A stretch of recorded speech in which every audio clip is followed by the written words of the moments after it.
ఒక అక్క కథ. మా అక్క. తనంటే నాకు చాలా ఇష్టం. తల్లి తరువాత తల్లి లాంటిది అక్క. అక్క ఎంతో మంచిది. నా పేరు గీత. మేం ముగ్గురం పిల్లలం మా అమ్మా నాన్నకి. అమ్మా నాన్న ఉద్యోగం చేస్తున్నారు. చిన్నప్పటి నుండి అమ్మకు వంట పని, ఇంటి పనిలో అక్క సహాయం చేస్తూ ఉండేది. నేను తమ్ముడు చిన్నవాళ్ళమని మాకు ఏ పని చెప్పేది కాదు అమ్మ. అనుకోకుండా విధి మా మీద కక్షగట్టి ఒకరోజు గుడికి వెళ్ళి వస్తుండగా రోడ్ యాక్సిడెంట్లో అమ్మా నాన్న చనిపోయారు. అక్క కూడా మాలానే చిన్నది. కాకపోతే మాకన్నా కొంచెం ఊహ తెలుసు అంతే. అమ్మా నాన్న ఉద్యోగ నిర్వహణలో బిజీగా ఉండి ఎవరితో ఎక్కువగా స్నేహబంధాలు కలిగి లేరు. అప్పటికే అమ్మమ్మ తాతయ్య కూడా చనిపోయారు. ఇంకా మాకు ఒక పెద్దమ్మ ఉంది. అమ్మ బాగా చదువుకొని ఉద్యోగం చేస్తుంది అని, తనకి చిన్నప్పుడే పెళ్లి చేయడం వలన చదవలేకపోయాను అని, అమ్మ మీద జలసీగా ఫీల్ అవుతూ ఉండేది అని అమ్మ చెప్పేది. అమ్మా నాన్న ఉన్నప్పుడే ఎప్పుడూ వాళ్ళింటికి పిలిచేది కాదు. ఇంకా ఇప్పుడు మమ్మల్ని వాళ్ళింటికి పిలుస్తుంది అని అనుకోవటం కూడా అత్యాశ అవుతుంది. మా నాన్నగారికి ఒక తమ్ముడు ఉన్నాడు.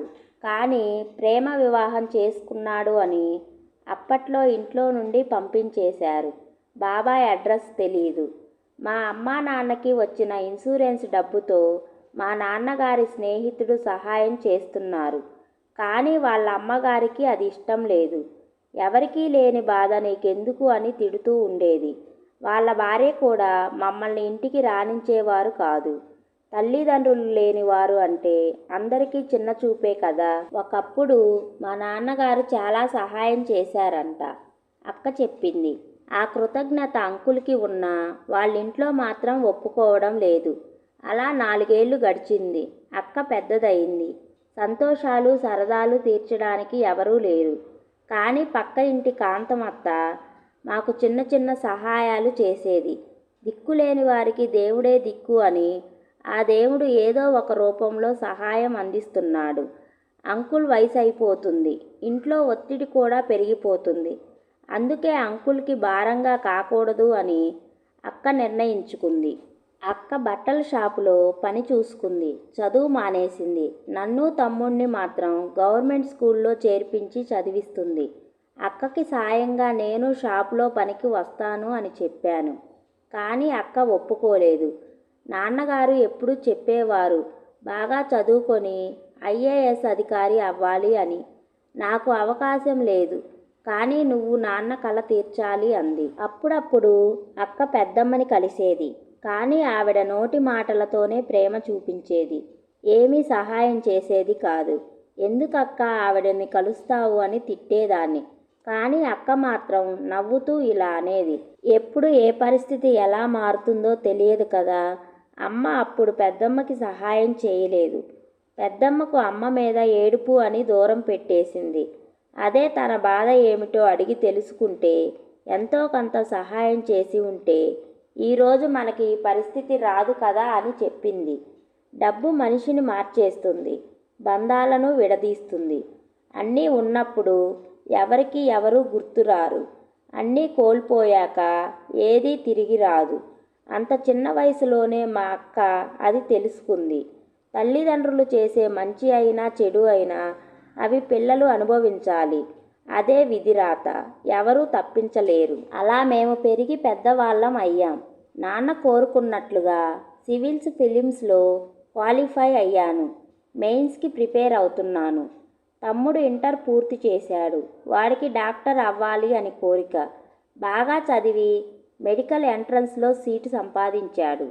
మా ఇద్దరి బాధ్యతలు చూసుకుంటూ అక్క పెళ్ళి అనే మాట మర్చిపోయింది. ఇంతవరకు మా అక్క మాకు చేసింది చాలు. ఇంకా అక్క భవిష్యత్తు కోసం ఆలోచించాలి. అందుకే అక్కకు తెలియకుండా అక్క కోసం పెళ్లి సంబంధాలు చూస్తున్నాను.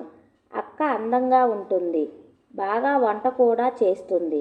కష్టం తెలిసిన మంచి మనసు తనది. కానీ అక్కని చేసుకోవడానికి ఎవరు వస్తారు?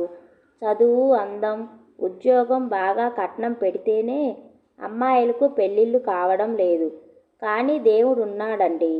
మంచి మనసుకు ఎప్పుడూ మంచే చేస్తాడు. ఇప్పుడు అదే నిజం అయింది. మా అక్క పనిచేసే షాపు ఓనర్ కొడుకు ఎప్పటి నుండో అక్కని ఇష్టపడుతున్నారంట. ఒకసారి అక్కని పెళ్లి చేసుకుంటానని అడిగారు. కానీ అక్క మా బాధ్యతల మూలంగా ఒప్పుకోలేదు. మరి ఇప్పుడు మేం పెద్దవాళ్ళం అయిపోయాం. ఇప్పుడు ఏమీ ఇబ్బంది లేదు. అందుకే ఈ విషయం తెలుసుకొని నేనే వెళ్ళి మాట్లాడాను. అతను ఒప్పుకున్నారు. ఇంట్లో ఒప్పిస్తాను అని చెప్పారు. అక్క మాకు చేసిన దానికి ఏమిచ్చి రుణం తీర్చుకోగలము? ఈలోగా నా పరీక్ష రానే వచ్చింది. కష్టపడి బాగా రాశాను. ఒక పక్క అక్క పెళ్లి పనులు, ఒక పక్క నా పరీక్షలో రిజల్ట్ కోసం వెయిటింగ్. అంతా టెన్షన్. అక్కకు పెళ్ళి అయిపోయింది. నా పరీక్ష రిజల్ట్ కూడా వచ్చేసింది. నేను మెయిన్స్ పాస్ అయ్యాను. ఇంకా ట్రైనింగ్కి వెళ్ళాలి. అలా మా జీవితాలు ఒక దారిలో పడ్డాయి. అందుకే మా అక్క మాకు అమ్మ అయింది.